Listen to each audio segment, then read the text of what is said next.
எந்த ஒரு இடத்திலும் நாங்கள் வந்து தலித் ஒருவரை முதலமைச்சராக்குவோம்னு எங்க தலைவர் நிச்சயமாக சொல்லல. அதை வந்து அவர் பதிவும் அது நடக்கும் நடக்காது. வேங்கை வயலை பத்தி இப்பதான் பேச வேண்டிய தேவை இருக்கா? நடந்து ஒரு 2 வருஷத்துக்கு மேல ஆகுது. இப்பதான் பேசுறது, இப்பதான் தெரியுமா அந்த விஜய் அவருக்கு? இல்லைங்க, இந்த ஸ்டேஜ் முதல்ல நான் மறுபடியும் சொல்றேன். எல்லாத்துக்கு வந்து 200 ரூபா 200 ரூபா குறைஞ்சபட்ச டிக்கெட்டா நம்ம வச்சு பார்க்கலாம். விஜய் அவர்கள் வந்து தன்னுடைய இசை வெளியீட்டு விழாவில் எவ்வளவோ பேசுறாரு. சொல்லலாம், என்னுடைய ரசிகர்கள் 200 ரூபா 250 ரூபாய்க்கு மேல டிக்கெட் வாங்கி பார்க்காதீங்கன்னு சொல்றப்ப ஊழல் ஒழிஞ்சிட்டு இருக்கு. மறுபடி இன்னைக்கே நாங்க திருமணம் கூப்பிடுறோம், திருமணம் வலுக்கட்டாயமா கூப்பிடுறோம்னா இல்லை, யாருமே வரமாட்டாங்க. இப்ப சொல்றேன், யாருமே வரமாட்டாங்க. 2026 தான் நீங்க யார் வேணாலும் வரலாம். தமிழக வெற்றி கழகத்தினோட விசிகா வந்து எப்படியும் வந்து 26 வந்து சேர்ந்துருவாங்க. நான் வருவார்கள் என்று சொல்றது இல்ல, வருவார்கள் என்று சொல்றது விசிக மட்டுமல்ல, மற்ற இதர கட்சிகள், எல்லா இதர கட்சிகளும் வருவார்கள். வராமல் போனாங்க பங்கு அதிகாரத்திலும். ஆமா, வராமல் போனாங்கன்னா சினிமா செய்திகள்லாம் நான் கேட்கறது கடுமையா சாட்டி சினிமா செய்திகளை முன்னாள் நடிகரும் இந்நாள் தயாரிப்பு நிறுவனத்தை நடத்தி கொண்டிருக்கும் உதயநிதி தன்னுடைய ரெட்ஜியன்ல ஒரு படம் வந்துருச்சுன்னா அமரன் அப்பா வாப்பா, நமக்கு என்ன பிரச்சனைனாலும் பரவாயில்லப்பா, முதல்ல போய் நம்ம படத்தை பார்த்து ஒரு கருத்து சொன்னா நல்ல படம் ஓடுப்பா அப்படின்னு சொல்கின்ற இடத்தில் இருக்கக்கூடிய உதயநிதி அவர்கள் அவருக்கு ஏதோ பிரச்சனை, அதனாலதான் விஜய் அரசியல் வந்தாருலாம் பேசுறாங்க. என்ன பிரச்சனை எனக்கு தெரியல, நீங்க சொல்லுங்க. என்ன தொழில்? நாங்க ஏதாவது தயாரிப்பு நிறுவனம் நடத்துறோமா? நாங்க ரெட்ஜியன்ட் மாதிரி ஏதாவது ப்ளூ ஜியன்ட் நடத்துறோமா? இல்ல நாங்க ப்ரொடக்ஷன் கம்பெனி வச்சிருக்கோமா? இல்ல நாங்க டிஸ்ட்ரிபியூட்டரா இருக்கோமா? இல்ல நாங்க தியேட்டர் ஏதாவது ஓனரா வச்சிருக்கோமா? இல்லை. அவர் சும்மா இருந்தவரை கொண்டு போய் குறைச்சி இன்னும் சொல்லப்போனால் இடஒதுக்கீடு தான் என்னன்னே தெரியாத உதயநிதியை வலுக்கட்டாயமாக இழுத்து கொண்டு வந்து அவர்கள் சினிமாவில் நடிக்க வைத்தார்கள். அதுக்கு அடுத்ததாக இன்னைக்கு இவர் வழி இல்லாமல் இன்னைக்கு அந்த குடும்ப வாரிசாக இருக்கின்ற ஒரே ஒரு காரணத்தினால் திணிக்கப்பட்ட ஒரு தலைவராக அவர் செயல்பட வேண்டிய ஒரு அவசியத்தில் இருக்கிறார். திமுக மொத்தமாக வீழும். திமுக தனியாக வீழாது. அவர்கள் இன்று கூட்டணி கட்சியில் இருக்கின்ற கம்யூனிஸ்டுகளையும் மதிமுகவையும் காங்கிரஸையும் இழுத்து கொண்டுதான் வீழ்வார். சினிமாக்காரர் இன்னும் சொல்லப்போனா கூத்தாடி ஒருவர் நடத்திய மாநாட்டில் நாங்கள் கூத்து எதுவும் காமிக்கல. எங்க தலைவர் தானே சொன்னாரு, நீங்க கூத்தாடி தானே நீங்க விமர்சனம் பண்றீங்க. ஆனா பாரம்பரிய அரசியல் கட்சின்னு சொல்ற நீங்க என்ன பண்றீங்க? ஆபாச நடனங்களை போட்டு சொல்றீங்க. விசிகவை சேர்ந்த ஆளூர் சானவாசா, திமுகவை சேர்ந்த ஆளூர் சானவாசாங்கிற கேள்வி எங்களுக்கு இருக்கு. அதுல வேணா எங்களுக்கு விமர்சனம் இருக்கு. ஏன்னா நேரத்தில் தொடர்ச்சியா என்ன பதிவு பண்ணாரு, கொடியேற்ற முடியலங்க, கொடியேற்றது பெரிய சிக்கலாக இருக்கு, நாங்கள் கூட்டணி கட்சியில தான் இருக்கும் அப்படின்னு சொல்லி சொல்றாரு. ஆனா அதே நேரத்தில் உதயநிதியின் உதய விழாவில் அடிச்சு பிடிச்சி அப்படியே முன்னாடி போய் நம்ம எப்படிப்பா முன்னாடி போறதுன்னு இதே விசிகோட சட்டமன்ற உறுப்பினர் நிற்கிறாங்க. வள்ளுவம் தொலைக்காட்சி நேயர்களுக்கு வணக்கம். சமகால அரசியல் குறித்து நாம் விவாதித்துக் கொண்டிருக்கிறோம். அந்த வகையில் இன்று நம்மோடு இணைந்திருக்கிறார் தமிழக வெற்றி கழகத்தினுடைய செய்தி தொடர்பாளர் அண்ணன் ஜெகதீஸ்வரன் அவர்கள். அண்ணா வணக்கம். வணக்கம். நல்லா இருக்கீங்களா? அம்பேத்கருடைய நூல் வெளியீட்டு விழாவும் அதனை ஒட்டி வந்த சர்ச்சைகளும் உங்கள் பார்வையில் சொல்லுங்கள். எல்லோருக்குமான தலைவர் அம்பேத்கர் அப்படிங்கிறது ரொம்ப மிக முக்கியமான ஒரு புத்தகம். அந்த புத்தகத்தை யார் வெளியிடுவது அப்படின்னு முதல்ல செய்திகள் வரும் பொழுது எங்கள் தரப்புல இருந்து அதிகாரப்பூர்வமாக நாங்கள் வந்து எதுவுமே சொல்லலை. உங்களுக்கு தெரிஞ்சிருக்கும். அண்ணன் திருமாவளவன் அவர்கள் தான் வந்து சொன்னாங்க, இந்த மாதிரி என்னை கூப்பிட்டுருக்காங்க. இன்னும் சொல்லப்போனால் ஏப்ரல் 14 திட்டமிடப்பட்ட நிகழ்வு முதலமைச்சர் வருவதாக இருந்தது. அதுக்கப்புறம் ராகுல் காந்தி அவர்கள் வருவதாக இருந்தது. இந்து ராம் பத்திரிகையாளர்கள் வருவதாக இருந்தது. அதற்கு பிறகு தேதி தள்ளி போய் இன்றைக்கி டிசம்பர் 6 அம்பேத்கரோட நினைவு தினம் அன்னைக்கு இதை ரிலீஸ் பண்ணலான்னு சொன்னாங்க. இது ரிலீஸ் பண்ணும்பொழுது தமிழக வெற்றி கழகத்தின் தலைவரும் கலந்து கொள்வார் என்று சொன்னார்கள். அப்பொழுது எங்களுடைய மாநாடு நடக்கவில்லை. மாநாடு நடக்காத சூழலில் அவர் கலந்துக்கிறதுல எனக்கு எந்த சிக்கலும் இல்லைன்னு சொல்லி சொன்னேன் அப்படின்னு சொல்லி சொன்னார். அதற்கு பிறகு எங்களுடைய மாநாடு நடந்தது. மாநாட்டில் வந்து நாங்கள் தேர்தல் நிலைப்பாடு என்ன அப்படிங்கிறத நாங்கள் தெளிவுபடுத்துகிறோம். ஒன்று, நாங்கள் 234 தொகுதிகளையும் நின்று தனிப்பெரும்பான்மையுடன் வெல்லக்கூடிய அளவிற்கு நாங்கள் பலமானவர்களாக இருப்போம், எங்களுடைய நம்பிக்கை அது. அதே நேரத்தில் எங்களை நோக்கி யாரேனும் வருவார்கள் என்றால் அவர்களுக்கு நாங்கள் அமைச்சரவையிலும் பங்கு கொடுப்போம் அப்படிங்கிறது எங்களுடைய அது முதன்மை கேள்வி என்பது. நாங்கள் இல்லை ஆட்சியிலும் பங்கு, அதிகாரத்திலையும் பங்கு, அதுதான் அமைச்சரவைன்னு சொல்லலை. அது அவங்களோட முழக்கம். அந்த முழக்கத்தை நாங்கள் வைக்கல. அர்த்தம் ஒன்று தான். நான் அர்த்தத்தெல்லாம் வேறுபட விரும்பலை. நாங்கள் வந்து அதனால் அவர்களுக்கு மரியாதையாக நடத்துவோம், அரவணைத்து செல்வோம், அமைச்சரவையில் பங்கு அப்படிங்கிறதா நம்ம அதிகாரத்தில் பங்குங்கிறத நம்ம சொல்ல வந்த விஷயம். ஸோ இதற்கு பிறகு அண்ணன் திருமாவளவன் பேசும்பொழுது இதை வைத்த காரணத்தினால் இன்னைக்கு இது தேவையில்லாத சில குழப்பங்கள் ஏற்படுத்தியிருக்கு அப்படின்னு சொல்லி சொன்னார். அதுக்கு முன்னாடியே மாநாடு நடந்த 2வது தினமே ஒரு கடிதம் எழுதினார். ஆஃபர் டிமாண்டு அப்படின்னு சொல்லி, டிமாண்ட் கொடுக்குறீங்களா, ஆஃபர் பண்ணுறீங்களா, அதிமுக முந்திக்க பார்க்குறீங்களான்ட்டு ரொம்ப கடுமையான ஒரு கடிதம் ஒன்று வந்தது. எங்களுக்கு கொஞ்சம் அதிர்ச்சியாக இருந்தது. அவசரமாக இதேனா இது அவரே ஒரு விளக்கத்தில் சொல்லும் பொழுது நாம் ஆட்சியில் பங்கு அதிகாரத்தில் பங்கு என்ற கோஷத்தை முழக்கத்தை வைக்கின்ற காரணத்தினால் இயல்பாக நம்மை நோக்கி அது திரும்புகிறது. ஏன்னா நீங்கள் அதே பீரியட்ல மதிமுக சேர்ந்த துரை வைகோ பேசினார். இல்லைங்க நாங்கள் கேட்கலங்க, ஆட்சியில் சில குறைகள் இருக்கு, ஆனால் நாங்கள் வந்து அமைச்சர்கள் பங்கெல்லாம் கேட்கல. கம்யூனிஸ்ட் அவர்கள் பேசினார்கள். காங்கிரசின் தலைவர் செல்வ பெருந்தகையும் பேசினார். அவரும் வந்து நாங்கள் அதெல்லாம் கேட்கலன்னு சொல்லி சொன்னார்.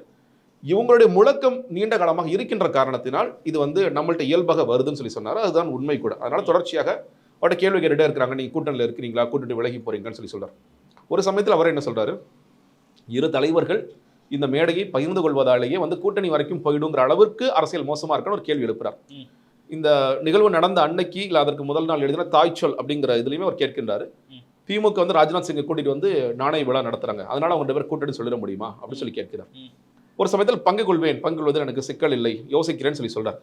அதற்கு அடுத்தபடியாக விகடன், வாய்ஸ் ஆஃப் காமன் 2 பேர் சேர்ந்து இன்விடேஷனே ரெடி பண்ற நேரத்தில் வரும் பொழுது இல்லை நான் பங்கேற்க போவதில்லை அப்படின்ட்டு அவர் சொல்றார். ஸோ நமக்கு என்னன்னு கேட்டிங்கன்னா, முதல்ல அவரே சொல்ற மாதிரி 2 தலைவர்கள் கலந்து கொள்வதாலேயே வந்து கூட்டணி அமைந்துவிடும், இல்லை 2 பேர் பக்கத்து போல உட்கார்ந்து கூட்டணி அமைந்து விடுங்கிற இடத்திலிருந்து நான் பங்கு கொள்ள போவதில்லை, திமுக தோழர்கள் என்ன நினைப்பார்களோ அப்படிங்கிற ஒரு கேள்வி எனக்கு இருக்கிறது அப்படின்னு சொல்றாரு. அது முழுக்க முழுக்க அந்த பத்திரிகையின் அரசியல் சூழ்ச்சி, ஒரு சதி செய்து என்னை குறித்து எழுதாத ஒரு பத்திரிகை முதல் பக்கத்தில் பிரதானமான செய்தியாக அதை எழுதுகிறார் என்றால் அவர்கள் அரசியல் சூழ்ச்சியை நீங்கள் புரிந்து கொள்ளுங்கள் சொல்லி சொல்றார். அதே நேரத்தில் எங்கள் தலைவர் குறித்து அவருக்கு மாறுபட்ட கருத்தலாம், எனக்கும் அவருக்கு எந்த சிக்கலும் இல்லை, பிரச்சனை இல்லைங்கிறது பதிவு செய்கிறார். ஸோ எங்களுடைய பார்வையில் முதலில் அண்ணனும் இதில் கலந்துட்டு இருக்கணும். ஏன்னா இன்னைக்கு கொள்கை தலைவர்களாக அம்பேத்கர் அவர்களையும் ஏற்றுக்கொண்ட தமிழக வெற்றி கழகம், கொள்கை தலைவராக அம்பேத்கரை வைத்திருக்கின்ற விசிகவும் இணைந்து இந்த புத்தகத்தை இன்னும் பல லட்சக்கணக்கான இளைஞரிடம் கொண்டு போய் சேர்த்திருந்தால் ரொம்ப சால பொருத்தமாக இருக்கும், சிறப்பாக இருக்கும்ங்கிறதா எங்களுடைய பார்வை. அதனால் நாங்கள் வந்து அன்னைக்கு கலந்துக்கிட்டு இருந்தால் சிறப்பாக இருக்கும் அப்படிங்கிறத சொல்லி சொன்னோம். என்னோட தலைவர்கள் பேசும் பொழுதும் அவருடைய மனசாட்சி இங்கு இருக்கு அப்படின்னு சொல்வதற்கான காரணமும் அவர் கலந்து கொள்வார் என்றதும், திமுகவுடைய அழுத்தத்தினால் தான் அவர் கலந்து கொள்ளவில்லையோ அப்படிங்கிற சந்தேகத்தை நாங்கள் சேர்த்து. இல்லை, அந்த மனசாட்சின்ற வார்த்தையெல்லாம் வந்து நீங்க திமுகவை விமர்சிக்கிறதா நினைச்சு திருமாவை விமர்சிச்சிட்டீங்கன்னு சொல்றாங்க. திருமாவை விமர்சிச்சது அபத்தமா இல்லையான்னு கேட்குறாங்க. இன்னும் ஒரு பக்கம் போய் அநாகரிக அரசியலை விஜய் வந்து கையாளுறாரோன்னு சொல்றாங்க. திருமாவளவனுக்கே ஒரு சரியான ஒரு தெளிவான நிலைப்பாடு இருக்கு. நீங்க தான் அந்த கேள்வி எழுப்புறீங்க. அவருக்கு 2 தடவை சொல்லிட்டார், ஒரு தடவை 2 தடவை அவர் விளக்கிட்டாரு. எனக்கும் தமிழக வெற்றி கழகத்தின் தலைவருக்கும் எந்த முரண்பாடும் இல்லை, எனக்கு எந்த சிக்கலும் இல்லைன்னு சொல்லிட்டார். அதனால இந்த அநாகரிகமா இருக்கு, இதெல்லாம் வந்து உங்களுடைய வார்த்தைகள். திருமாவளவனை சொல்லியிருந்தாருன்னா என்னப்பா என் தலைவர் இப்படி அநாகரிகமா நடந்துக்கிறாரு, என்னப்பா சிறுபடுத்தம் நடந்துக்கிறார் சொல்லியிருந்தா கண்டிப்பா நாங்கள் பதில் சொல்லியிருப்போம். திருமாவளவனுக்கு அந்த தெளிவான புரிதல் இருக்கு. நாங்கள் மறுபடியும் சொல்றோம், இந்த விழாவில் அவர்கள் கலந்து கொண்டிருக்க வேண்டும், அவருடைய மனசாட்சி ஏன் இருக்குன்னு சொல்லி சொன்னோம்னா, மிக முக்கியமான புத்தகம், அவருடைய பேட்டியும் இதில் இடம்பெற்றிருக்கிறது. முதலில் அழைக்கப்பட்ட தலைவர் அவர் தான். அதற்கு பிறகுதான் மற்றவர்களை டிசைட் பண்றாங்க. அவர் வராத நேரத்தில் தான் நீதியரசர் சந்துருவ அழைக்கப்படுறாங்க, அப்புறம் ஆனந்த் அவர்கள் வருகிறார்னு அதுக்கு பிறகுதான் காட்சிகள் மாறுகிறது. அப்போ அவர் அந்த இடத்தில் இருந்திருந்தால் இன்னும் லட்சக்கணக்கான இளைஞர்கள் இந்த புத்தகத்தை கொண்டு போய் சேர்ப்பது சிறப்பாக இருந்திருக்கும் தான் என்னுடைய பார்வை. ஏன் அதை சொல்றோம்னா, நம்ம விசிகாவை சார்ந்த ஷானவாஸ் அவர்கள் வந்து அதை பேசுறாரு, ரொம்ப கோவப்பட்டு அந்த வார்த்தைகளை சொல்றாரு. எங்க அண்ணனை இந்த மாதிரி பேசுறதுக்கு அவருக்கு என்ன இருக்கு அப்படின்ற மாதிரிலாம் பேசுறாரு. அதனாலதான் அந்த அநாகரிகம்ன்ற வார்த்தை தப்பு திமுக விசிகாவுடைய தொண்டர்களுக்கு ஒரு பெரும் அச்சத்தை வந்து ஏற்படுத்தும் வகையில விஜய் பேசிட்டாரோ. விசிகவை சேர்ந்த ஆளூர் ஷானவாசா, திமுகவை சேர்ந்த ஆளூர் ஷானவாசாங்கிற கேள்வி எங்களுக்கு இருக்கு. அதுல வேணா எங்களுக்கு விமர்சனம் இருக்கு. ஏன்னா யாருக்காக நீங்க இப்போ ஆதவ அர்ஜுனா அவர்கள் முதலில் வைத்த அந்த முழக்கம்ங்கிறது ஆதவ அர்ஜுனோட முழக்கம் அல்ல, விசிகோவின் முழக்கம். அது கரெக்டா? ஆட்சியில் பங்கு அதிகாரத்தில் நீங்க கூட சொன்னீங்க இல்லையா, நெடுங்காலமாக எங்களுடைய முழக்கமாக இது வைத்திருக்கின்றோம். நம்முடைய கேள்வி என்னன்னா, அதை எப்படி நீங்க அச்சீவ் பண்ண போறீங்க? இல்ல ஒரு முழக்கம் ஏதோ நம்ம டார்கெட் வச்சிருப்போம் இல்லையா, ஓகேங்க 2026 முன்னாடி எல்லாம் போடுவாங்க 2016 சிறுத்தைகள் ஆண்டு, 2021 சிறுத்தைகள் ஆண்டு, இது மாதிரி எல்லா கட்சிகளுக்கும் ஒரு முழக்கம் இருக்கும், ஒரு கோஷம் இருக்கும். எப்படி நீங்க அச்சீவ் பண்ண போறீங்க இன்னொரு 5 வருஷத்துல? வன்னி அண்ணன் என்ன சொல்றாங்க, எங்களை வந்து எங்களுக்கு முதலமைச்சராக திருமாவளவனை ஆக்கணுங்கிற ஆசை இருக்கு, எப்போ அச்சீவ் பண்ண போறீங்க? அதற்கான முன்னெடுப்பை நீங்க என்ன பண்றீங்க? ஏன்னா இன்னைக்கு இந்த கூட்டணி, இந்த விடுதலை சிறுத்தைகளுடைய சட்டமன்ற உறுப்பினர்கள் இருப்பவர்கள் ஆளூர் அண்ணனோட பேரை நீங்க வந்து நாகப்பட்டினத்தில் அவரோட பேரை விட்டுட்டு ஒரு நிகழ்ச்சி நடத்துறாங்க. அவரே இந்த மேடையில பதிவு பண்றாரு, ஏன் நாங்க சட்டமன்ற உறுப்பினரோட பேரை விட்டுட்டு பண்றீங்கன்னு சொல்லி கேட்கின்றார். நேரத்தில் தொடர்ச்சியா என்ன பதிவு பண்ணாரு, எங்களால் கொடியேற்ற முடியலங்க, கொடியேற்றுறது பெரிய சிக்கலாக இருக்கு, நாங்கள் கூட்டணி கட்சியில தான் இருக்கோம் அப்படின்னு சொல்லி சொல்றாரு. ஆனால் அதே நேரத்தில் உதயநிதியின் உதய விழாவில் அடிச்சு பிடிச்சி அப்படியே முன்னாடி போய் நம்ம எப்படிப்பா முன்னாடி போறதுன்னு இதே விசிகோட சட்டமன்ற உறுப்பினர் போய் நிற்கிறாங்க. இப்போ உண்மையிலேயே இவர்கள் யாருக்கு விசுவாசமாக இருக்கிறார்கள்? தங்களுடைய சொந்த கட்சிக்கு, சுய கட்சிக்கு விசுவாசமாக இருந்து நமக்கு இந்த முழக்கம் இருக்குது, சரியான முழக்கம், இந்த முழக்கத்தை நாம் எடுத்துக்கொண்டு போக வேண்டும், அட்லீஸ்ட் 2026 திமுக இந்த ப்ரெஷரை கொடுக்கணும்னு நினைக்கிறாங்களா? இல்லை அதெல்லாம் எங்களுக்கு தேவையில்லைங்க, நாங்கள் இந்த மாதிரி சட்டமன்ற உறுப்பினர் ஆனதே எங்களுக்கு போதுமானது, இதுவே எங்களுக்கு அப்படிங்கிற ஒரு நிலைக்கு வர்றாங்களா அப்படிங்கிறது. அதனால நம்ம எந்த இடத்திலும் திருமாவளவனை எங்களுடைய தலைவரோ இல்லை நாங்களோ குறை சொல்லி பேசுவதே, அவருடைய வரலாறு என்ன, அவர் எவ்வளோ தூரம் டிராவல் பண்ணியிருக்காரு, எவ்வளோ பெரிய ஸ்காலர் அப்படிங்கிற நிச்சயமாக மதிக்கிறோம். மனசாட்சி இங்கு இருக்கும், இல்லாத காரணத்திற்கு திமுக அழுத்தம் நீங்க அவரோட கடிதத்திலாம் வரணும், வேற எங்கிருந்து வரல. ஒரே ஒரு இடத்தில் கலந்து கொள்வதில் தவறில்லை, கலந்து கொள்வேன். அதற்கு பிறகு இவர் மாறுபட்ட இடத்திலும் அந்த தாய் சொல்ல அந்த 2வது பதிவுல, ட்விட்டர்ல 2வது பதிவுல திமுக தொடர்கள் என்ன நினைப்பார்களோ அப்படிங்கிற ஒரு சந்தேகம் கிளப்பும் பொழுது, அப்ப திமுகவோட பிரஷர்னாலதான் இது நடக்குது அப்படிங்கிற அந்த சந்தேகத்தை நாங்களுக்கு கிளப்போம். மனசாட்சி இங்க இல்லைன்னு விஜய் சொல்றாரு, என் மனசாட்சி அங்கெல்லாம் இல்ல, விஜயோடைய தம்பி விஜயோடைய மனசாட்சி தான் ஏமாலா இருக்குது போல அப்படின்னு திரும்ப சொல்றாரு. இல்லைங்க, நீங்க அது மனசாட்சி இங்க இல்லை. அதான் இது வந்து 2 பேரும் பதிவு பண்ணாங்க. ஆதவ அர்ஜுனன் அவர்களும் பதிவு செய்தார். ஏன்னா இன்னைக்கு அவரும் ஒரு விளக்கம் கொடுத்திருக்காரு. அண்ணனே என்ன சொன்னாரு, என்னுடைய அனுமதி நேற்று கேள்வி எழுந்தது, உங்களோட அனுமதியின் பேரில் தான் வாய்ஸ் ஆஃப் காமன் ஆதவ அர்ஜுனாவோ இல்ல உங்களுடைய துணை பொதுச்செயலாளர் கலந்து கொண்டாரோ? ஆம், என்னுடைய அனுமதியின் பேரில் தான், ஆனா கவனமா பேசுங்கன்னு சொன்னேன். அதை சேர்த்து அன்னை பதிவு பண்றாரு. அதனால அவரும் சொன்னார், என்னுடைய மனசாட்சி இங்க தான் இருக்கிறது. ஏன்னா இந்த புத்தகம் ரெடியாகி கிட்டத்தட்ட 1 வருடத்திற்கு மேல இருக்கும். ஏன்னா ஏப்ரல் 14 ரிலீஸ் பண்றாங்க அப்படின்னா அப்ப இதுக்காக கான்ட்ரிபியூஷன்ங்கிறது அதிகமான கான்ட்ரிபியூஷன் இருக்கு. அதைத்தான் அவர் குறிப்பிட்டார். எங்களுடைய தலைவர் குறிப்பிடுவது என்பது, நாங்கள் 2 பேரும் பக்கத்து போல உட்காந்துட்டாங்கன்னு வச்சுக்கோங்களேன், நாங்கள் 2 பேர் பேசிட்டாங்க. அவர் என்ன பேசுவாங்க, உங்க கட்சி எப்படிங்க போயிட்டு இருக்கு, கட்சி செயல்பாடுகள் எப்படி போயிட்டு இருக்கு, நீங்க எப்படி பண்ணிட்டு இருக்கீங்க, இப்படிதான் கேட்பாங்க.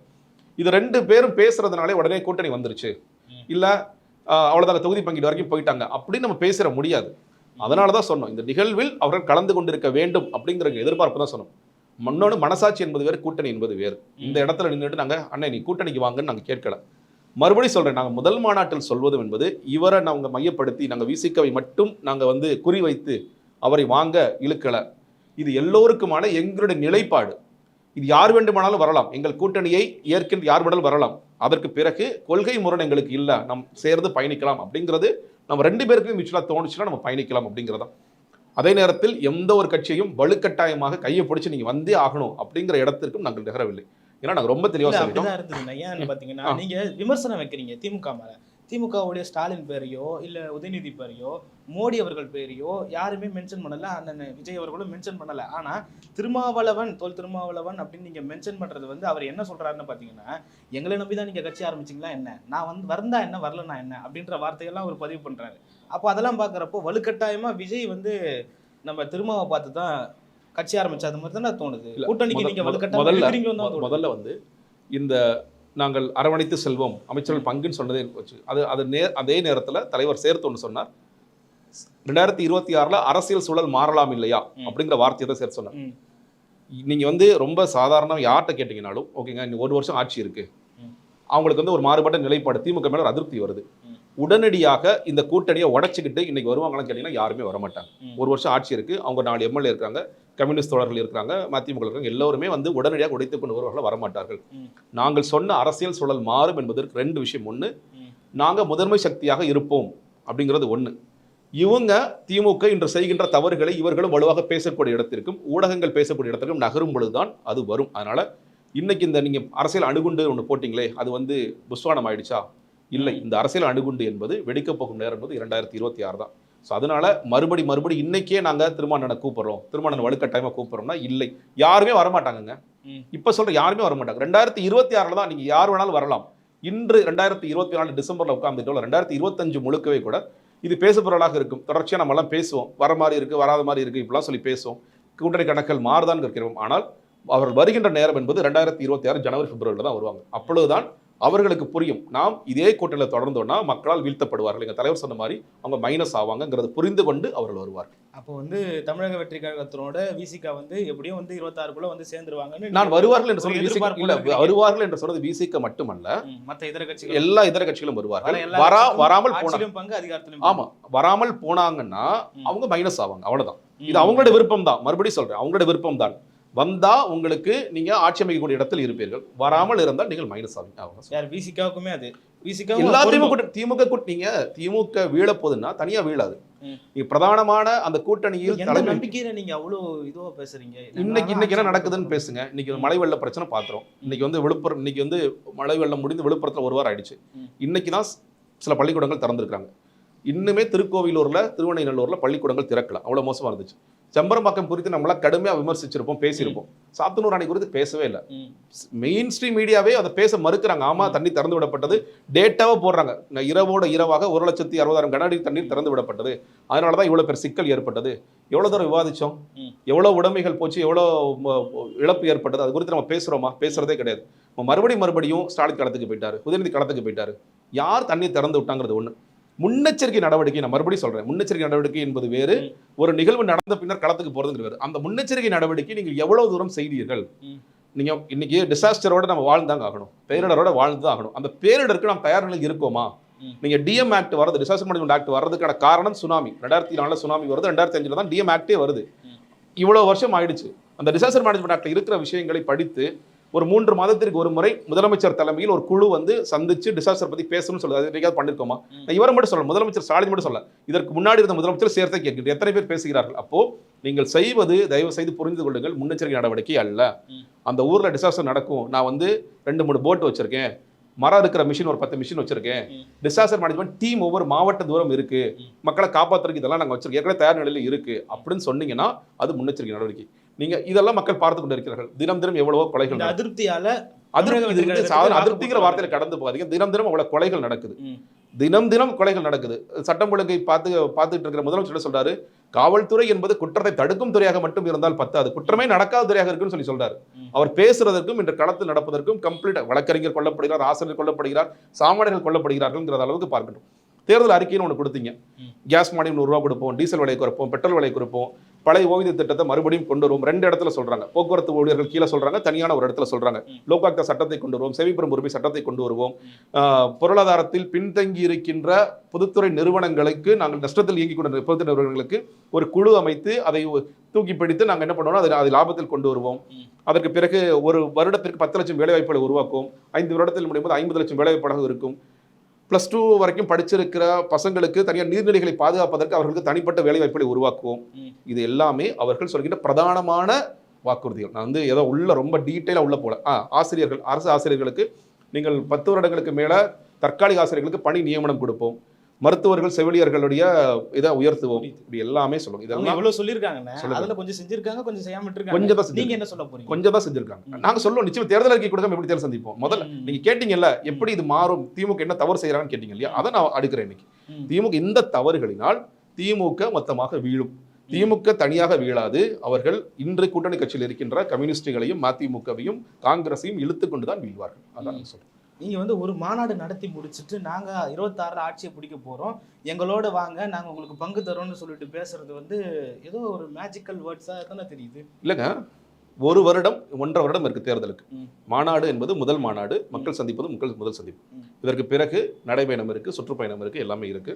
இன்னைக்கு எங்க களத்துல தோழர்கள் தொடர்ச்சியா இருக்கிறாங்க. அரசியல் ரீதியான நீங்க வந்து ஏற்கனவே சாப்பாடு போடுறது, குருதியகம் நடத்துறது, பயிலகம் நடத்துறது, நூலகம் நடத்துறது மக்கள் இயக்கமாக செய்து கொண்டிருந்தார்கள். இன்னைக்கு மதுரையில் ஆக்கிரமிப்பு பிரச்சனை நடக்குது, நீங்க முல்லைநகரில் நடக்குது, ஏர்போர்ட் விரிவாக்க பிரச்சனையில் சின்ன உடைப்பு கிராம மக்கள் வந்து இன்னைக்கும் போராடிட்டு இருக்காங்க. நெல்லையில் வந்து ஆக்கிரமிப்பு பிரச்சனை நடக்குது, சென்னை அம்பத்தூர்ல நடக்குது. இந்த எல்லா இடங்களிலும் எங்களுடைய தோழர்கள் களத்தில் நின்று மக்களோடு இருக்காங்க. பரந்தூர்ல விமான நிலைய பிரச்சனைக்கு அங்க போராட்டம், நான் சொல்றது சின்ன உடைப்பு மதுரை, நான் முதல்ல சொல்றதை கேட்டுக்கங்க, ஓகே? இது எல்லா இடத்துலயும் இருக்காங்க. நீங்க மழை வெள்ளத்தில் எங்க கோட்டை விட்டாங்கன்னு சொல்லிட்டு 2 அறிக்கைகள் நாங்கள் கொடுத்தோம். பனையூர்ல தலைவர் வந்து அவங்க அழைத்து அந்த இடத்தில் வைத்து அவர்கள் நிவாரண உதவிகள் செய்தார்கள். இது இல்லாமல் மழை வெள்ளம் இருக்கின்ற எல்லா இடத்திலும் எங்களுடைய தோழர்கள் நின்று அவர்களால் முடிந்த உதவிகளை செய்து கொண்டிருக்கிறார்கள். இதெல்லாம் எங்களுடைய கள செயல்பாடுகளாக இருக்கு. இது இல்லாமல் நீங்க விவசாயிகள், நிலம் கொடுத்த விவசாயிகளை அழைத்து வந்து அவர்களுக்கு ஒரு விருந்தளித்தார்கள். இதை நம்ம பார்த்தோம். கட்டமைப்பு ரீதியாக எங்களுடைய பொதுச்செயலாளர் பல ஊர்களுக்கு பயணித்துக் கொண்டிருக்கிறார். அதிகாரப்பூர்வமான கட்டமைப்பு போடுறதுக்கான பணிகள் நடந்து கொண்டிருக்கின்றன. இதுதான் கட்சியில் மொத்தமாக நடக்கின்ற பணிகள். ஸோ இந்த வேலைகள் எல்லாமே நடந்து கொண்டிருக்கின்றது. இந்த தலைவர் வந்து முழு நேரமாக அரசியலுக்கு வருவேன்னு சொல்லிட்டாரு. இந்த 69வது படம் முடிந்த பிறகு அரசியல் எனக்கு ஒரு மாற்றுத் தொழில் அல்ல, அரசியல் எனக்கு ஒரு பொழுதுபோக்கு அல்ல, அவர் முழு நேரமாக வரப்போகின்றார். பல நடைபயணங்கள் போக போகிறார், மக்கள் சந்திப்புகள் இன்னும் நிறைய நடத்த போகின்றார். இது எல்லாம் நடத்தும் பொழுதுதான் நாங்கள் மறுபடியும் சொல்றோம், இன்னைக்கு நீங்க பிரைமரி ஃபோர்ஸா ஆயிட்டீங்களான்னா அதற்கான துவக்கம் இருக்கிறது. நான் மறுபடியும் சொல்றேன், பிரைமரி ஃபோர்ஸா நாங்கள் ஆகுறதுக்கு கடுமையாக இந்த களத்தில் வேலை செய்ய வேண்டியது இருக்கிறது. அவர் சொல்லும் போது தினம் தினம் நாம் கள அரசியல் இருக்க போகின்றோம். அப்படி இருந்தாதான் மக்கள் நம்மளே, இன்னைக்கு ஒரு ஆதரவு இருக்கான்னா ஒரு பெரிய ஆதரவு வளையம் இருக்கு. இளைஞர்கள் நிறைய பேர் ஆதரிக்கிறாங்க, பெண்கள் நிறைய பேர் ஆதரிக்கிறாங்க. இது மட்டுமே இன்று ஆட்சி அமைக்கக்கூடிய இடத்திற்கு உங்களை அமர வைக்குமா? இல்லை, நாங்கள் உணர்றோம், நாங்கள் உணர்ந்திருக்கிறோம். வலுவான கட்டமைப்பு போடணும், வலுவான வேட்பாளர்கள் வேணும், இது எல்லாமே இருக்கும், இது எல்லாமே நடக்கும் அப்படின்றத சொன்ன உறுதி. அதுதான் நான் கேட்க விரும்பினேன். இந்த ஆதரவு மட்டுமே வச்சுட்டு நம்ம வாக்குகளாக மாற்ற முடியாதுன்றது தான் நம்ம அதை கேட்கவே வரோம். மணிப்பூர்ல வந்து விஜய் வந்து அந்த பிரச்சனையை பற்றி பேசுறாரு. அந்த பிரச்சனை குறித்து அண்ணாமலை அவர்கள் வந்து ஒரு கருத்து சொல்லியிருக்காரு, நான் மணிப்பூருக்கு போக தயாரா இருக்கேன், விஜய் வருவாரா அப்படின்னு கேட்டிருக்காரு. போவாரா விஜய்? நீங்க ராகுல் போவார் தாராளமா. நீங்க ராகுல் காந்தி அவர்கள் மணிப்பூருக்கு போறதுக்கு கடுமையாக முயற்சி செய்கிறார். ராகுல் காந்தி தடுக்கிறீங்க, இல்ல போக கூடாது, அவர் அந்த இடத்துல சொல்றாருன்னா நானே கூட்டிட்டு போறேன். நான் வந்து சொல்றேன் இல்லையா, ராகுல் காந்தி எதிர்கட்சி தலைவராக அவர் என்ன சொல்றாரு, என்ன மணிப்பூர் கூட்டிட்டு போங்கப்பான்னு சொல்றாரு. எதிர்கட்சிகளுடைய எம்பிஸ் எல்லாரும் சேர்ந்து நாங்க போகணும்னு சொல்றாங்க. என்ன பண்றாங்க, ஃபிளைட்லயே தடுக்கிறாங்க. இல்ல நீங்க போக கூடாதுன்னு சொல்லி, ஏன் தடுக்கிறீங்க? நீங்க தலைவர் கூட்டிட்டு போறீங்க இருக்கீங்கல்ல, முதல்ல அங்க டெல்லியில போராடி கொண்டிருக்கின்ற நீங்க எம்பிஸை முதல்ல கூட்டிட்டு போங்க. அவங்களே கூட்டிட்டு போறீங்க தயாரால, என்ன நீங்க கதை ஓட்டுறீங்க? தினம் தினம் ஊடகங்கள்ல என்ன நடக்குதுன்னு பார்த்துட்டு மணிப்பூர் கலவரம், நீங்க இந்த கலவரத்துக்கு என்னென்ன கலர்லாம் பூசினாங்க, முதல்ல இருந்து இது ரெண்டு சமூகத்திற்கான இது ரொம்ப நாள் பிரச்சனை, இது வந்து போதைப்பொருள் கடத்தல் இருக்காங்க, என்னென்னமோ கதைகள்லாம் விட்டாங்க. இன்னைக்கு வரைக்கும் பிரச்சனை நடந்துட்டு இருக்கா இல்லையா, பத்தி எரியுதா இல்லையா? ஆம், எரிஞ்சு கொண்டு தான் இருக்கிறது. அப்படி இருக்கும் பொழுது இவர் நல்ல வாயில வட சுடுவார், இங்கே உட்காந்துட்டு செய்யலாம், எல்லாமே செய்வார். இவர் வந்து செலக்டிவா பேசுவார். இன்னைக்கு வந்து பாண்டிச்சேரியில் ஒரு பாலியல் குற்றம் நடந்தா அதை பத்தி பேச மாட்டார், ஏன்னா இங்கே கூட்டணி ஆட்சி இருக்கு.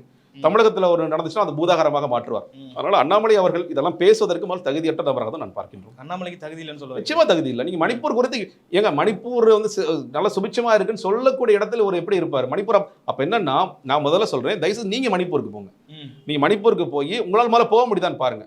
அங்கே கலவரம் நடக்கக்கூடிய இடங்களை பாருங்கள். பார்த்த பிறகு நான் பார்த்துட்டு ரொம்ப சுபிட்சமா இருக்குன்னு சொல்லுங்க, நாங்களும் கூட வரோம்.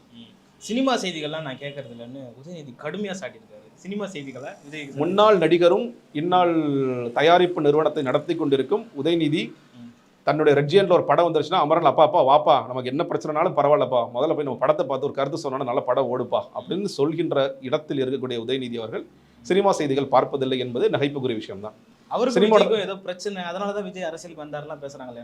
என்ன பிரச்சனை எனக்கு தெரியல, நீங்க சொல்லுங்க. என்ன தொழில் போட்டி? நாங்க ஏதாவது தயாரிப்பு நிறுவனம் நடத்துறோமா, நாங்க ரெட்ஜியன்ட் மாதிரி ஏதாவது ப்ளூ ஜியன்ட் நடத்துறோமா, இல்ல நாங்க ப்ரொடக்ஷன் கம்பெனி வச்சிருக்கோமா, இல்ல நாங்க டிஸ்ட்ரிபியூட்டரா இருக்கோமா, இல்ல நாங்க தியேட்டர் ஏதாவது ஓனரா வச்சிருக்கோமா? இல்லை. அந்த தொழில் போட்டிக்கு அப்ப தொழில் போட்டியாக இருந்தா நான் வந்து எங்க தலைவரோட நானும் பெரிய ஆளா ஆகுறேன், நானும் வந்து ஒரு 300 கோடி ரூபாய் சம்பளம் வாங்குறேன், அவர் அதுல வந்திருக்கலாம். அப்படி இருக்கிற மாதிரி தெரியல. நீங்க இந்த எங்களுடைய நோக்கம் என்பது ரொம்ப தெளிவானது. நீங்க இன்னொன்று தொழில் போட்டி தான் இருந்துச்சுன்னா இன்னும் அவர் மேல எங்க தலைவர் சாதிச்சுட்டே போயிருப்பார். நான் பாரு, 300 கோடி சம்பளம் வாங்குறேன், 350 கோடி சம்பளம் வாங்குறேன், நான் எவ்வளவு பேர் உச்சபட்ச ஸ்டார் ஆகிறேன் பாரு, என்னோட கலெக்ஷன் பாருன்னு சொல்லிருக்கலாம். அந்த தொழில் போட்டிக்கெல்லாம் போக வேண்டிய அவசியம் இல்லை. உதயநிதி வந்து இங்க சினிமாவில் திணிக்கப்பட்டார். நம்ம வந்து திராவிடத்திற்கு அடுத்ததாக ஒரு முகம் வேணும், நம்ம வந்து இந்த திமுகவை தூக்கி செல்வதற்கு ஒரு ஆள் வேணும்னு சொல்லிட்டு அவர் சும்மா இருந்தவரை கொண்டு போய் குறைச்சி. இன்னும் சொல்லப்போனால் இடஒதுக்கீடுனா என்னன்னே தெரியாத உதயநிதியை வலுக்கட்டாயமாக இழுத்து கொண்டு வந்து அவர்கள் சினிமாவில் நடிக்க வைத்தார்கள். அதுக்கு அடுத்ததாக இன்னைக்கு இவர் வழி இல்லாமல் இன்னைக்கு அந்த குடும்ப வாரிசாக இருக்கின்ற ஒரே ஒரு காரணத்தினால் திணிக்கப்பட்ட ஒரு தலைவராக அவர் செயல்பட வேண்டிய ஒரு அவசியத்தில் இருக்கிறார். ஆனால் எங்களுடைய தலைவர் சினிமாவில் நம்ம நடித்தோம், நமக்கு போகுது, நம்ம உச்சத்தை பார்த்துட்டோம், ஒரு என்டர்டைனராக மக்களை நிறைய மகிழ்வித்திருக்கோம், அடுத்ததாக இந்த சேவை தளத்துக்கு வரணும் அப்படிங்கிற உறுதியான நிலைப்பாடு வருகிறார்.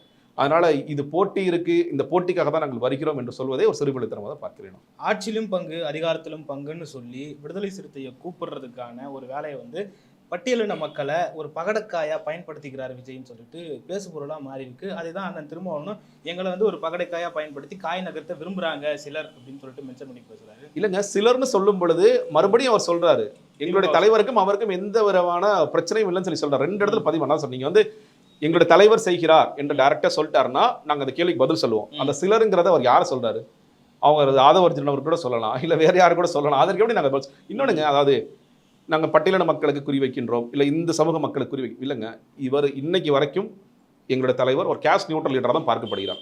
நீங்கள் சினிமாவில் இருந்தால் ஒரு முக்கியமான காரணம், ஒரு கேஸ்ட் நியூட்ரல் லீடரா இல்லை அவரோட விரும்பக்கூடிய லீடர், ரிலீஜன் நியூட்ரல் லீடராக தான் பார்க்குறாரு. அவர் வந்து பிறப்பால் கிறிஸ்டியன் நீங்கள் இல்லை, அவர் வந்து கோயிலுக்கும் போகிறாரு, எல்லா இடத்துக்கும் போகிறாரு சொல்லி பார்க்குறாரு. அதனால் இந்த ஒரு ஜாதி அடையாளத்துக்குள்ளேயோ இல்லை மத அடையாளத்துக்குள்ளேயோ அவர் வரவே இல்லை. எங்களுடைய தோழர்களாக எல்லா சமூகத்தை சேர்ந்தவர்களும் இருக்கிறாங்க, எல்லாருமே இருக்கிறாங்க. நீங்க வந்து இந்த சமூகம் மட்டும்தான் இருக்கிறாங்களா, அந்த சமூகம் மட்டும்தான் இருக்கிறாங்களா, பறந்துபட்ட எல்லா சமூகமும் இருக்கிறாங்க. அதனால ஒரு ஸ்பெசிஃபிக்கா நம்ம வந்து தலித் வாக்களை குறி வைக்கிறோம், இல்லை ஸ்பெசிஃபிக்கா வன்னியர் வாக்களை குறி வைக்கிறோம். நீங்க சில பேர் கூட சில விக்ரவாண்டியில் போட்டாங்க, அவங்க அந்த வாக்கில் இல்லை, அப்படிலாம் கிடையாது. இப்போ அடுத்தது வெவ்வேறு இடங்களில் மாநாடு, மதுரை நாளைக்கு மாநாடு நடக்கலாம், அப்போ நாங்கள் இந்த வாக்களை குறி வைக்கணும்னு சொல்லுவோமா? இல்லை அவர் ஒரு நடைபயணமே தென் மாவட்டங்கள் பூரா போகலாம். இது எல்லாமே என்னன்னு கேட்டீங்கன்னா மக்கள் தான் முடிவு செய்வாங்க. நீங்க வந்து இன்னைக்கு பட்டியலின மக்களோ இல்லை மற்ற சமூக மக்களோ யாருக்கு வாக்களிப்பது, யார் நமக்கு சரியான தலைவர் என்றது அவர்களோட முடிவில் தான் இருக்கிறத தவிர நம்ம இப்பெல்லாம் டார்கெட் பண்ணிலாம் ஒர்க் பண்ண முடியாது. தலித் ஒருவர் வந்து முதல்வர் ஆகணும் அப்படின்னு நான் சொன்னதும் முதல் குரல் அண்ணன் விஜய் கிட்ட தான் அது வந்தது அப்படின்னு ஆதவர்ஜன் தான் சொல்றாரு. இல்லங்க, மாநாட்டு அந்த இல்ல ஒண்ணு மாநாட்டில் அந்த மாதிரி அவர் பேசினாருன்னு சொல்லி சொன்னார். மாநாட்டில் அந்த மாதிரி பேசுறேன், நீங்க மாநாட்டோட முழு ஸ்பீச்சை நீங்க கேட்டிருப்பீங்க மாநாட்டில். இன்னொன்னு, இந்த கூட்டணி என்று வந்தாலும் நாங்கள் தான் தலைமை தாங்குவோம் அப்படின்னு சொல்லிய பிறகு அதற்கான வாய்ப்புகள் எப்படி அப்படிங்கிறது ஒரு கேள்வி. இன்னொன்று நம்ம என்ன சொல்றோம்னா ஜாதி வாரி கணக்கெடுப்பு எடுக்கணும். அது வந்து இந்த கல்வி இல்ல எப்படி இருக்க முடியும் நான் கேட்கிறேன். சொல்லல விஜய் அவர் சொல்லல, மாநாடு வெளிப்படையாக எங்கேயும் நான் அவங்க எங்கேயும் பதிவு பண்ணல. இன்னொன்னு, நீங்க வந்து என்னன்னு கேட்டீங்கன்னா ஜாதிவாரி கணக்கெடுப்பு நடத்தணும். அது வந்து கல்வியில வேலை வாய்ப்புல அந்த மக்களுக்கு நம்ம என்ன செய்யணுமோ அது மட்டும் இல்லாம அமைச்சரவையிலும் அது நடக்கும். நாளைக்கு வந்து நீங்க இப்ப இவரே சொல்ற ஒரு கணக்கு 25% தலித் இங்க இருக்கிறாங்கன்னா அவங்களுக்கான கேஸ் ரெப்ரசன்டேஷன் படி இங்க அமைச்சரவையில் கொடுக்கணுமான்னு கேட்டீங்கன்னா கொடுக்கணும். துணை முதலமைச்சர் கொடுக்கணும், இல்ல 4 தலித் அமைச்சர்கள் உருவாக்கணும், அது உருவாக்கணும். அதை நிச்சயமாக செய்வோம். இந்த வன்னியர் சமூகத்துக்கு என்ன, முக்குளத்தூர் சமூகத்துக்கு என்ன, செட்டியார் சமூகத்துக்கு என்னங்கிறத அந்த ரெப்ரசன்டேஷன் கண்டிப்பா இருக்கும். அதை நாங்க ரொம்ப தீவிரமா இருக்கும்.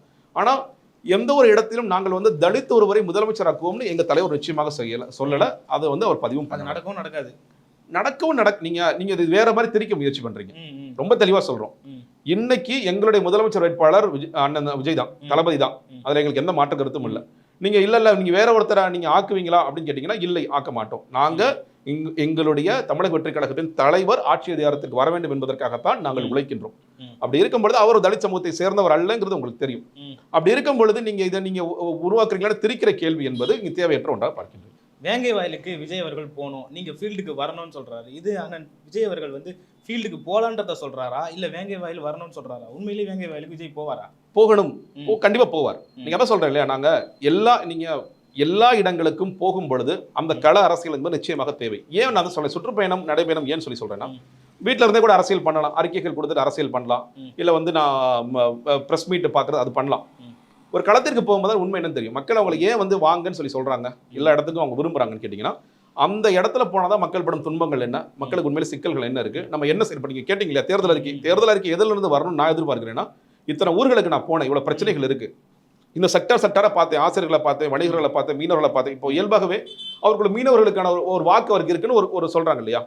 அப்ப மீனவர்களோட பிரச்சனை என்ன, நீங்க ஏன் இலங்கை கடற்படை உங்களை கைது பண்றாங்க, இதெல்லாம் நமக்கு ஏற்கனவே தெரியும். பட் இன்னும் டீட்டெயிலா அவங்கள்ட்ட உட்காந்து பேசி அதற்கான தீர்வுகள் என்ன, ஏற்கனவே ஒரு தீர்மானங்களை சொல்லியிருக்கோம். நீங்க வந்து இந்த கடற்பரப்பை வந்து குத்தகைக்கு விடணும், யுவனோட கன்வென்ஷன் அப்படி சொல்லுது. நீங்க வந்து மனிதாபிமான அடிப்படையில் மனிதாபிமான சிக்கலாகத்தான் பார்க்கணுமே தவிர அது ஒரு சட்டம் ஒழுங்கு பிரச்சனையாக மாற்றி அவர்களை சுடுவதோ அவர்கள் வலைகளை அறுப்பதோ தவறு நம்ம ஏற்கனவே பதிவு பண்றோம். இன்னும் டீட்டெயிலா இதுக்கான நிரந்தர தீர்வு என்ன, இன்னைக்கு வரைக்கும் கைது செய்யப்பட்டுட்டே இருக்கிறாங்க அப்படின்னு செக்டரா பேசும்பொழுது, மக்களை பார்க்கும் பொழுதுதான் ஒரு முழு புரிதலும் ஒரு அனுபவம் வரும். அந்த அனுபவம் அவருக்கு தேவை என்பதை அவர் உணர்கின்ற காரணத்தினால்தான் அவர் சுற்றுப்பயணம் போகணும்னு அவர் நினைக்கிறார். வேங்கை வயலை பத்தி இப்பதான் பேச வேண்டிய தேவை இருக்கா? நடந்து ஒரு 2 வருஷத்துக்கு மேல ஆகுது, இப்பதான் பேசுறது, இப்பதான் தெரியுமா அண்ணன் விஜய் அவர்களுக்கு? இல்லைங்க, இந்த ஸ்டேஜ் முதல்ல நான் மறுபடியும் சொல்றேன், இது அம்பேத்கர் அவர்களுக்கான மேடை. நீங்க ஆதவர்ஜுனன் வந்து என்ன பண்றாரு, அம்பேத்கர் அவர்கள் சொன்ன அந்த பட்டியலின மக்கள், நீ பட்டியல் யாருக்காக கடுமையாக எல்லாருக்கும் தான் போராடினார், எல்லோருக்குமான தலைவர் அவர், பட்டியலினத்திற்காக போராடினார். இன்றும் இந்த மக்களுக்கான சிக்கல்கள் இருக்கா அப்படின்னா அதுல வேங்கை வயலை பிரதானப்படுத்தி பேசுகின்றார். கிட்டத்தட்ட 2 வருடத்திற்கு மேல ஆயிடுச்சு. இன்னைக்கு வரைக்கும் நமக்கு தீர்வுகள் கிடைக்காத ஒரு நிலையில இருக்கு. அப்போ அந்த ஈவெண்ட்ல இருந்தா இது வருது. சமூக நீதின்னு பேசுறோம், சமூக நீதி வர சொல்றார். திராவிடம்னா என்ன, தமிழ் தேசியம்னா எல்லாருக்கும் எல்லாம், அவ்வளவுதான், அதுதான் சமூக நீதி. ஆனா எல்லாருக்கும் எல்லாம் கிடைக்குதா அப்படின்னு சொல்லிட்டு அந்த புள்ளியில இருந்து வரார். அதே புள்ளில தான் நாங்களும் சொல்றோம், இன்னைக்கு வேங்கை வயல் பிரச்சனையை ஏன் இன்னைக்கு வரைக்கும் இதற்கு தீர்வு கிடைக்காமல் இருக்கிறது அப்படிங்கிறது நம்மளுடைய கேள்வியாக இருக்கிறது. நீங்க ஏன் பொது வீதிகள்ல பட்டியலினத்தோட ஒரு பிணத்தை கூட எடுத்துட்டு போன நிலைமை ஏன் இருக்கு? இப்ப நீங்க திருப்பூர் தாண்டி கிராமங்கள் என்ன சொல்றாங்க, நாங்க ஆதிக்க சமூகம் வந்தாங்கன்னா நாங்க வந்து செருப்பு அவுத்து போடணும், வண்டி விட்டு கீழே இறங்கிடணும், எங்களை அடிப்பாங்க, மேல்பாய் திரௌபதி அம்மன் கோயில் என்ன நடந்துச்சுன்னு பார்த்தோம். அப்ப இதற்கான தீர்வுகள் இன்னும் சொல்ல போனா, இப்போ அந்த மேடையில 2 பட்டியலின ஊராட்சி தலைவர்களை மேடை ஏற்றினார். இவங்க 2 பேருமே என்ன சொல்றாங்க, ஆதிக்க சமூகம் என்ன வந்து தலைவர் பொறுப்பை வகிக்க விட மாட்டேங்கிறாங்க, கெட்ட வார்த்தை பேசுறாங்க. இன்னொருத்தர் அந்தோணி அம்மாள்னு நீங்க தூத்துக்குடி சேர்ந்தவங்க நினைக்கிறேன், அவங்க பேரூராட்சியார் தலைவராக திமுக சேர்ந்தவர்கள். அவர் சொல்றாரு, அந்த வார்டு உறுப்பினர்கள் அவங்க வந்து பெண்களா இருக்கிறாங்க, ஆனா பெண்கள் வருவதில்லை, அவங்க வீட்டு ஆண்கள் வர்றாங்க, அச்சில் ஏற்ற முடியாத கெட்ட வார்த்தை சொல்லி என்ன வெளியே போடின்னு சொல்றாங்க. என்னால தாங்கிக்கவே முடியல, ஒரு பட்டியலின சமூகத்தில் இருக்கின்ற ஒரே ஒரு காரணத்தால் இவ்வளவு செய்யறாங்கன்னு சொல்றாங்க.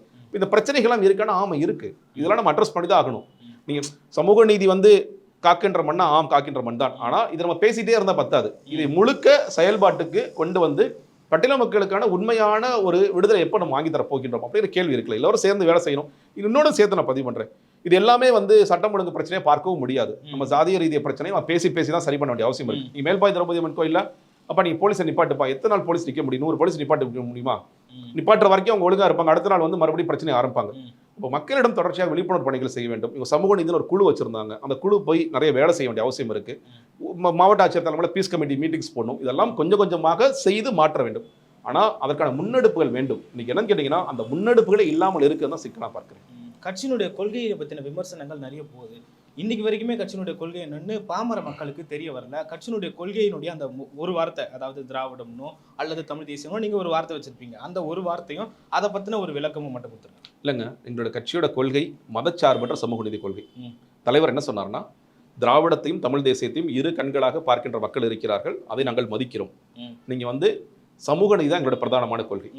மறுபடியும் இந்த கொள்கை எங்கிருந்து வருகிறதுன்னு கேட்டீங்கன்னா, இந்த மண்ணில் இருந்து வருகிறது. சில பேர் சொல்லும் போது நீங்க திராவிடத்திலிருந்து அந்த திமுக இருந்த கொள்கை எடுத்துட்டீங்க, சீமான் இருந்த கொள்கை எடுத்துட்டீங்க. நீங்க கொள்கையை வந்து யார்கிட்ட எடுக்க முடியாது. இந்த மக்களுக்கு இந்த மண்ணிற்கு என்ன தேவையோ அதிலிருந்து எடுக்கின்றோம். சமூக நீதி நமக்கு முக்கியமான கொள்கையாக தேவைப்படுகிறது. மதச்சார்பின்மை என்பது மிக முக்கியமான கொள்கையாக தேவைப்படுகிறது. இதன் அடிப்படையில் தான் நம்ம எடுக்கிறோம். அதுதான் எங்களுடைய கொள்கை. மதச்சார்பற்ற சமூக நீதி கொள்கை என்பதுதான் எங்களுடைய கொள்கை. டீசென்ட் பாலிடிக்ஸ்னு பேசுறீங்க, ஆனா டீசென்ட் பாலிடிக்ஸா ஆன்லைன்ல பேசுறீங்களா? நிறைய அவதூறுகளையும் பார்க்கவே முடியாத விஷயங்களெல்லாம் விஜயுடைய ரசிகர்கள் செஞ்சுட்டு தான் வராங்க. அதை நம்ம பார்த்துட்டு வரோம். நீங்க நேற்று அண்ணன் திரும்ப அவர்களை விமர்சிச்சதா இருக்கட்டும், சீமான் அவர்களை விமர்சிச்சதா இருக்கட்டும், இதுதான் டீசென்ட் பாலிடிக்ஸா விஜய் சொன்னது? இல்லைங்க, ஒன்று நம்மள்ட்ட இன்னைக்கு ஆர்கனைஸ்டு ஐடி விங் பொறுப்பாளர்களாக யாரும் இருக்கிறார்கள் என்றால் அதிகாரப்பூர்வமாக யாருமே இல்லை. நான் சேர்த்தே பதிவு பண்றேன். சில நேரங்களில் எங்களுடைய தோழர்கள் சில மோசமான கேவலமான வார்த்தைகளை பேசுறாங்க. அதை நாங்கள் கண்டிக்கவும் செய்றோம். நேற்று கூட ஒருத்தர் தவறா சில போட்டிருந்தாரு. இந்த மாதிரி பேசுறீங்க என்னன்னா, நீங்க யாரு பேசினாலும் அது நம்ம தலைவர் பேசுறதான் எடுத்துக்கொள்ளப்படும். நாளைக்கு அது வெளியே வந்தாலும் சரி, நீங்க உள்ளுக்குள்ள இருந்தாலும் சரி. படம் விஜய் படம் தான் இருக்கு. அது ஒண்ணு. எல்லோருமே எங்களுடைய தோழர்கள் தானே கேட்டீங்கன்னா அதுவும் இல்லை. நீங்க சில நேரங்கள்ல அந்த படங்களை போட்டு இப்ப முதல்ல ஒருத்தர் என்ன பண்ணாருன்னா, பாஜக பக்கம் தோழர்களை இழுப்பதற்காக இவரோட படத்தை போட்டு தொடர்ச்சியா அவர் ட்விட்டர் ஸ்பேசஸ்ல பேசுறாரு. இவர் சரியான தலைவரே இல்லப்பா, நீங்களாம் இங்க வாங்கப்பா. சினிமாவால் வளர்ந்த ஒருவர், அவருடைய சினிமா பயணத்தை கொண்டு வளர்ந்த ஒருவர். இந்த மாதிரி வேலைகளும் செய்வர்கள் இருக்கிறதான் செய்வார். ரெண்டுமே சேர்த்து பதிவு பண்றேன். இது சில தோழர்கள் இந்த மாதிரியான அவதூறு அல்லது தேவையற்ற வார்த்தைகளை பேசுகிறார்கள். அவர்களை மாற்றுவதற்கான ப்ராசஸ்லேயும் நாங்கள் இருக்கோம். சில பேர் எங்களுடைய புகைப்படங்களை வைத்துக்கொண்டு அவதூறு வேறு சில கட்சிகளை சேர்ந்தவர்களாக இருப்பார்கள், வேறு சில நோக்கத்தோடு இருப்பார்கள். அவர்களும் இருக்கத்தான் செய்கிறார்கள். ஊழல் பற்றி பேசுகிறப்போ இந்த ஊழல் ஆட்சியை ஒழிக்கணும்னு சொல்லிட்டு விஜய் அவர்கள் சொல்கிறாரு. அதுக்கு ஒரு அமைச்சர் சொல்கிறாரு, ஊழல் பற்றி பேசுறதுக்கு விஜய்க்கு தகுதி இல்லை. அதாவது டிக்கெட் விற்கிறப்போ அவங்களுடைய ரசிகர்கள் பண்ணுறது பேர் ஊழல் இல்லையான்னு சொல்கிறாரு. அதை நம்ம பார்த்துருக்கோம். ஏன்னா 200 300 டிக்கெட் 2000 1000 ரூபாய்க்குலாம் ரசிகர்கள் விற்றுருக்காங்க. அதை நீங்கள் எப்படி பார்க்குறீங்க? இல்லைங்க, முதல்ல இவர் ஒரு நடிகர். இவருக்கு ப்ரொடக்ஷன் கம்பெனி இந்த படத்தை எடுக்கிறாங்க, அவருக்கான சம்பளத்தை கொடுக்குறாங்க. அந்த படத்தை கொண்டு போய் டிஸ்ட்ரிபியூட்டர் மூலியமாக தியேட்டரில் வித்துடுறாங்க. இதில் நமக்கான கண்ட்ரோல் இருக்கான்னு கேட்டிங்கன்னா இல்லை. இது நீங்கள் நாளைக்கு ரஜினிகாந்த் அவர்கள் படம் வந்தாலும் சரி, அஜித் அவர்களோட படம் வந்தாலும் சரி, இல்லை நாளைக்கு சிவகார்த்திகேயன் உச்சபட்ச நடிகராக மன்றத்தோட மாவட்ட செயலாளர்கள் தானே இதெல்லாம் பண்ணுறது. இல்லையே, நீங்கள் அந்த டிக்கெட் அவங்க இப்போ ஒவ்வொரு கவுண்டரே என்ன நடக்குது. இப்போ நான் கடைசியாக ரோஹிணி திரையரங்கத்தில் பார்த்தேன், 800 ரூபா போட்டாங்க. இது எங்கேருந்து நடக்குது? இப்போ பல விஷயங்கள், இப்போ ஆன்லைனில் இருக்கின்ற பல டிக்கெட்ஸு 800 ரூபா 1000 ரூபான்னு சொல்லி விற்கிறாங்க. அது நம்ம கண்ட்ரோல் எப்படி கொண்டு வர முடியும்? இந்த இடத்தில் நமக்கு பெரிய கண்ட்ரோலே இல்லைன்னு சொல்லி சொல்றேன்.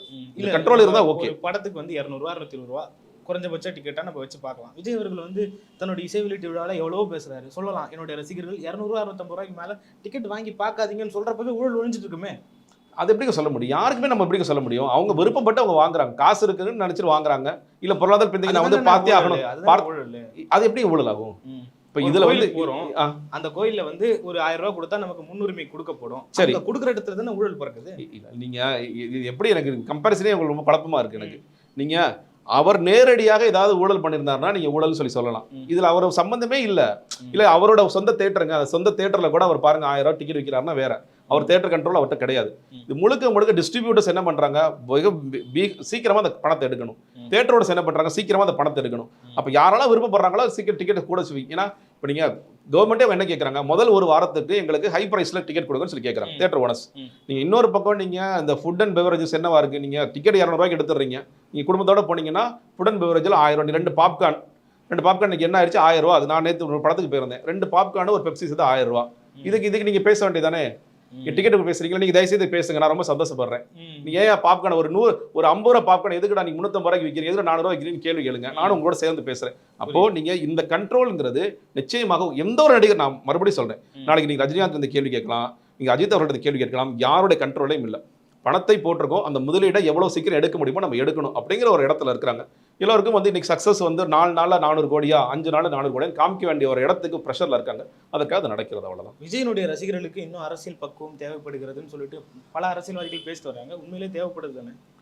இல்ல எந்த கட்சியில எல்லாரும் முழுக்க அரசியல் மயப்படுத்தப்பட்டிருக்காங்கன்னு நான் முதல்ல தெரிஞ்சுக்க விரும்புறேன். ஏன்னா எதுக்காக சொல்றேன்னா, நீங்க 2 மேடைகள் நான் பார்க்கிறேன். திமுக இளைஞரணி மேடை, காவால பாட்டு போட்டு ஆபாசமான நடனம் போட்டு, அப்ப வாங்கப்பா வரும்போதே எல்லாருக்கும் சரக்கு கொடுத்துறோம், பிரியாணி கொடுத்துறோம், வாங்கிட்டு வாங்கப்பான்னு சொல்லி சொல்றாங்க. எங்களோட மேடைகளுக்கு வரப்போகிறவருக்கு அம்பேத்கர் யாருன்னு காமிக்கின்றோம், காமராசர் குறித்து காமிக்கின்றோம், பெரியார் அவர்கள் குறித்து காமிக்கின்றோம், வீரமகை வேலுநாச்சியார், அஞ்சலி அம்மாள். இதெல்லாம் பார்த்த உடனே நீங்க தொலைக்காட்சியில் என்ன பண்றாங்க, யார் இந்த அஞ்சலி அம்மாள், அவங்களோட கான்ட்ரிபியூஷன் என்ன, பெரியார் எழுதிய புத்தகங்கள் என்ன, அம்பேத்கர் அவர்கள் எழுதிய புத்தகங்கள் என்ன, அம்பேத்கர் என்ன கஷ்டப்பட்டாரு, காமராசர் ஐயா என்ன பண்ணாங்க, வீரமகை வேலுநாச்சியார் என்ன பண்ணாங்கன்ட்டு விவாதங்களுக்கு அப்படி போகுது. ஒரு சினிமாக்காரர், இன்னும் சொல்ல போனா கூத்தாடி ஒருவர் நடத்திய மாநாட்டில் நாங்கள் கூத்து எதுவும் காமிக்கல. நீங்களே அதை பதிவு இல்ல நான் பண்ணி எங்க தலைவர் தானே சொன்னாரு. நீங்க கூத்தாடி தானே விமர்சனம் பண்றீங்க. ஆனா பாரம்பரிய அரசியல் கட்சின்னு சொல்ற நீங்க என்ன பண்றீங்க? ஆபாச நடனங்களை போட்டு கூப்பிடுறீங்க. அப்போ எங்களுடைய தலைவரை பார்க்க வர்ற எங்களுடைய கொள்கை தலைவர்களை பார்த்தவர்கள் அரசியல் மயப்படுத்தப்பட்டவர்களா, அல்லது அப்பா காவலா டான்ஸ் பாடுப்பா அந்த பொண்ணு எவ்வளவு நல்லா ஆடுதுன்னு சொல்றவங்க அரசியல் மயப்படுத்தப்பட்டவனா? அதனால எதுமோ நாங்க அவங்களாம் ரொம்ப அரசியல் மயப்படுத்தப்பட்டவர்களாகவும் திமுக பயங்கர அறிவு இருக்க மாதிரியும் எங்களுக்கு நாங்களாம் அறிவு இல்லாத மாதிரியும் தயவு செய்து கட்டமைக்காதீங்க. அவங்க அப்படிதான் பேசுவாங்க. உண்மையிலேயே உங்களுக்கு அந்த கொள்கை பிடிப்பு இருந்திருந்தால் நீங்களும் அம்பேத்கர் அவர்களையும் மற்றவர்களையும் நீங்கள் மேடையில் காண்பித்திருப்பீர்கள். அது உங்க கொள்கை பிடிப்பு. உங்களுக்கு என்ன கொள்கை இருக்கு? நீங்க தேர்தல் அரசியல் என்ன பண்றீங்க? கூட்டம் சேர்ந்தாச்சா ஓகே, அந்த எல்லா கொடியோட ஒருத்தர் போறாரு. அப்ப அந்த நீங்க எத்தனை பேர் வர? 30 பேர், 30 குவார்டர் வாங்கிக்கா, 30 பிரியாணி வாங்கிக்கா. இதுதான் நம்ம கொள்கை அரசியலா? இதான் நடந்துகிட்டு இருக்கு. இவங்களுக்கு அப்படியே கொள்கை பிடிப்போட இருக்கிறாங்களா? விஜய் ஒண்ணு இல்ல, நாங்க கொடி ரிலீஸ் பண்றோம், அன்னைக்கு உதயநிதி கொடியை பிடிச்சிட்டு போற மாதிரி ட்விட்டர்ல பதிவு போடுறாங்க. சிறப்புனா என்னன்னு தெரியுமா? கருப்புனா உனக்கு தெரியாது இவ்வளவு நாள் இல்லையா? நீ என்ன கொள்கை பிடிப்போட இருக்க? உனக்கு தெரியுமா? தெரியாது. இது எங்க இருந்த கொடி வந்துச்சு அட்டா போய் கேளுங்க, அவங்களுக்கு தெரியாது. அப்போ அந்த லட்சணத்துல தான் மற்ற கட்சிகள் இருக்கிறாங்க. ஆனால் எங்கள் கட்சிகள், நான் அதாவது கம்பேர் பண்ணி நான் இதுக்கு நான் இது பத்தி பேசல. எங்களோட ப்ராசஸ்ல இருக்கும். நிச்சயமா நீங்க எல்லா தோழர்களும் அரசியல் மயப்படுத்தப்பட்டு விட்டார்களா? இல்ல, அது ப்ராசஸ். இந்த ப்ராசஸ் தொடர்ந்து கொண்டே தான் இருக்கும். பல பிரச்சனைகள் குறித்து நாங்கள் பேசுகிறோம். நீங்க பரந்தூர்னு கேட்டீங்க. பரந்தூர் விமான நிலையத்தை நாம் ஏன் எதிர்க்க வேண்டும்னு எங்களுக்கு நாங்கள் வகுப்படுத்துகிறோம். ட்விட்டர் ஸ்பேசஸ்ல வகுப்படுக்கிறோம், நேரடியாக நாங்கள் களத்துல போய் பேசுறோம். இதெல்லாம் எதிர்ப்பு தான். தீர்மானங்கள் பார்த்தீங்கன்னா தெரியல. பரந்தூர் விமான நிலையத்தில் அந்த போராடுகின்ற மக்களோட தான் நாங்கள் இருக்கின்றோம். ரொம்ப தெளிவாக சொல்றோம். தேவைப்பட்டால் போராட்ட களத்திற்கு வருவோம்னு சொல்லியிருக்கோம். இன்னைக்கு கூட நாங்கள் என்ன சொன்னோம்? அன்னைக்கு மழை வெள்ளம் வந்த பிறகு கூட 13 நீர்நிலைகளை அழித்து நீங்க இதை உருவாக்குறீங்க. சென்னையில் ஒரு 2015 வெள்ளத்துல இருந்து நீங்க ஒண்ணுமே கத்துக்கலன்னு தான் அர்த்தம். நீங்க விமான நிலையம் வேண்டும், சரி, டெவலப்மெண்ட்டுக்கு எதிரானவர்கள் நாங்கள் இல்லை. என்ன பண்ணீங்க? இப்போ மதுரை ஏர்போர்ட் எக்ஸ்பான்ஷன் நாங்கள் ஆதரிக்கிறோம். ஆனால் அந்த மக்களோட குரல் என்ன? எங்களுக்கு இதே மாதிரி வேற ஒரு இடத்துல கொடுங்க, மாநகராட்சிக்குள்ள கொடுங்க. அந்த நியாயமான கோரிக்கை நீங்க செயல்படுத்துங்க. இந்த இடத்துல மக்களே எதிர்க்கிறாங்க. நீங்க சில நேரங்களில் விவசாயத்தை அழிப்பாங்கிறது வேற. இன்னைக்கு நீர்நிலைகள் அழிக்கிறீங்க, இதை உருவாக்க முடியுமா? இன்னைக்கு ஏதாவது ஒரு இடத்துல நீர்நிலை, இப்போ சிம்பிளா கேட்குறேன், சென்னைக்கு வர்ற எல்லா வாட்டர் சோர்ஸுமே திருவள்ளூர்ல இருந்து காஞ்சிபுரத்துல இருந்து வருது. திருவள்ளூர் மக்கள் காஞ்சிபுரம் மக்கள் இந்த திரைப்படங்களை காமிச்ச மாதிரி நான் தண்ணி கொடுக்க மாட்டேன்டா நிப்பாட்டான்னு வச்சுக்கலாம். நம்ம என்ன பண்ணுவோம்? ஏதாவது ஒரு புதிய நீர்நிலை சென்னைக்குள்ள நீங்க உருவாக்க முடியுமா? உருவாக்கவே முடியாது. அப்படி இருக்கும் பொழுது இருக்கிற நீர்நிலைகளை நான் காலி பண்றேன்னு சொல்வது நிச்சயமாக ஏற்புடையதல்ல. நீங்க 4 இடம் இருந்துச்சு, மொத்தம் ஃபர்ஸ்ட் ப்ரொபோசல் 4 இடம் இருந்துச்சு. அதாவது திருப்பூர்ல வேறு இடங்கள்லையோ மக்களை பாதிக்காதவாறு நீங்கள் வேறொரு இடத்தை சூஸ் பண்ணுங்கிறதா சரியான செயல்பாடு இருக்குன்னு நான் பார்க்குறேன். 26 தேர்தலுக்கு முன்னாடி சுற்றுப்பயணம்னு சொன்னீங்க. எப்போ ஆரம்பிக்க போறீங்க? அடுத்த வருடத்தில் நிச்சயமாக ஆரம்பிக்கும். 25 ஆரம்பிச்சிருவார். 2 இருக்குங்க. 1 மாவட்ட நிர்வாகிகளை சந்திக்கக்கூடிய சுற்றுப்பயணமாகவும் அது இருக்கும், மக்களை சந்திக்கக்கூடிய நடைப்பயணமாகவும். 2 வெவ்வேறு காலகட்டங்களில் நடக்கலாம். ஆனால் 2மே நிச்சயமாக இருக்கின்றது. இது 2ம் செய்யாமல், நான் மறுபடியும் சொல்றேன், இது 2ம் செய்யாமல் நாங்களும் தேர்தல் அரசியலை சந்திப்பது கடினமாக மாறும். மக்களை சந்திக்க வேண்டும், மக்கள் சந்திப்புகளை தொடர்ச்சியாக நடத்த வேண்டும், மக்களிடம் பேச வேண்டும். அது பேசி அதிலிருந்து தான் நாம் அவங்களுக்கு என்ன செய்யணுங்கிறத நம்ம எடுக்கணும். நான் கூட்டணி குறித்து பேசுறப்போ தனித்தனியா 4 கட்சிகள் எதிர்கட்சிகள் நிக்கிறப்போ, நீங்களுமே உங்களை உட்படமே நிக்கிறப்போ அது திமுக தானே பலமா இருக்கும்.